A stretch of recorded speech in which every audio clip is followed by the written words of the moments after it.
Bonjour tout le monde. Merci d'être venu et merci de regarder mes vidéos et partager avec les amis. Merci pour vous souscrire à mon canal. Et aujourd'hui, je vais parler des 5 clés pour des gens qui sont efficaces dans l'apprentissage des langues. Et la première des choses que je vais vous parler, c'est avoir un objectif. Et votre objectif doit être très spécifique. Quand je dis spécifique, c'est-à-dire si vous dites vous voulez lire 5 livres dans une semaine, ok, c'est un objectif qui est spécifique, ok. Et votre objectif doit être atteignable, c'est-à-dire c'est quelque chose qui n'est pas exagéré. Vous savez que vous pouvez atteindre votre objectif. Et votre objectif aussi doit être mesurable. C'est-à-dire, c'est quelque chose que je peux mesurer. Si je dis 5 livres, c'est quelque chose que je peux mesurer. Je peux compter que j'ai lu 5 livres. Ok, il doit être aussi réalistique. Ok, et enfin, il doit être temporel. Ok, vous devez avoir le temps. Si vous dites que vous lire 5 livres dans 3 semaines, c'est temporel. Ok, il faut spécifier le temps. Ok, la deuxième des choses, il faut avoir un système. Si je dis un système, c'est-à-dire vous devez avoir quelque chose comme un plan. Si vous dites, je vais lire chaque jour, je vais écouter des vidéos, je dois faire ça et faire ça, mais il faut le faire chaque jour. Il faut avoir un système.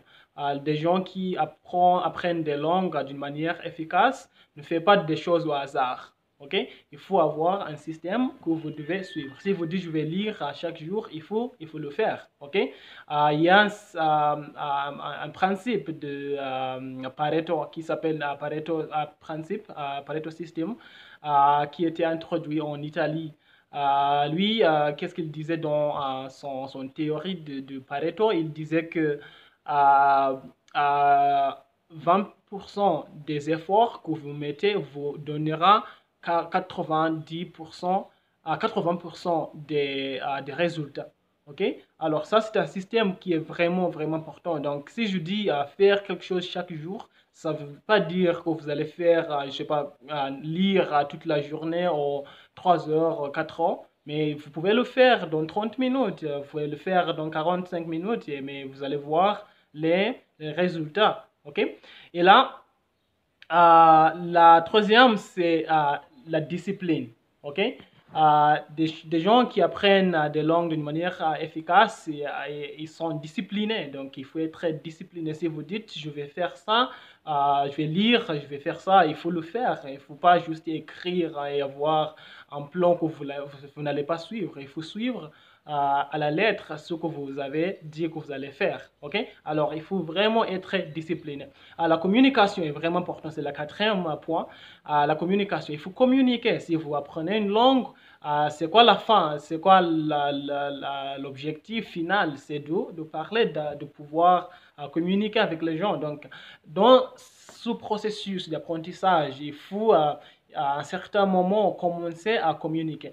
Si vous habitez seul, vous n'avez pas des amis qui parlent, par exemple, l'anglais, vous apprenez l'anglais ou le Japon, je ne sais pas, mais il n'y a personne qui parle cette langue, qu'est-ce que vous allez faire? Vous n'allez pas juste regarder, vous n'allez rien faire. Bien sûr, vous devez faire quelque chose. Alors, là, peut-être vous pouvez parler à vous-même. Il faut avoir un miroir et vous parlez sur un miroir et vous voyez, là, vous allez améliorer votre niveau d'anglais, de français, de n'importe quelle langue que vous apprenez. Ok, moi, qu'est-ce que je fais quand j'apprends maintenant, je fais le portugais. Bon, j'ai fait l'espagnol, là, je parle l'espagnol, mais bon, pas très bien. Je suis pas très très bien, mais bon, je peux communiquer. J'entends quand les gens parlent, c'est normal que je fasse des erreurs. Ok, alors là, vous pouvez parler vous-même dans la salle de bain quand vous prenez la douche. Vous pouvez parler à vous-même, il n'y a personne qui vous entend et vous parlez de n'importe quel sujet. Là, vous allez améliorer votre niveau de français. Et vous allez être, comment je dis, confident, vous voyez? Et c'est vraiment important. Et la dernière point, c'est être patient. Il faut avoir la patience, les gens. Jeunes gens, s'il vous plaît, il faut avoir la patience. Vous voyez, il faut pas être pressé pour avoir des résultats. Non, non, non, il faut être patient. Il faut savoir que des fois, vous oubliez des mots que vous avez appris hier, avant-hier, et vous allez oublier. Vous n'êtes pas une machine, quand même. Vous êtes une personne et là, vous apprenez quelque chose et après, vous allez oublier, c'est normal. Vous voyez?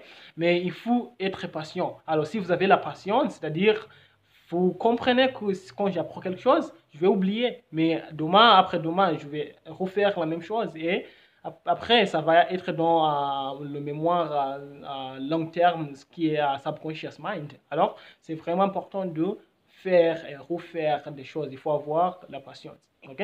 Alors, voilà les 5 clés que je ne dis pas que c'est les seuls que vous pouvez avoir. Hein. C'est juste des conseils qui m'aident quand j'apprends des langues. Maintenant, je fais le portugais. Et je peux parler le portugais maintenant. Bon, je ne parle pas très bien, mais je peux communiquer. J'entends, j'ai fait une vidéo la semaine passée en portugais. Et voilà, j'étais capable de parler. Vous voyez? Alors, il faut faire et refaire des choses. Il faut suivre les 5 clés que je vous ai données. Et voilà, j'espère que vous allez avoir des résultats. OK, maintenant on est en quarantaine, mais on n'a rien à faire. Alors, il faut utiliser le temps pour apprendre, je sais pas, un skill, je sais pas, n'importe quel skill que vous voulez apprendre. OK? Alors, merci beaucoup à les gens pour regarder. Merci pour souscrire au canal et partager les vidéos avec les amis. Et merci beaucoup. Hasta pronto. Peace.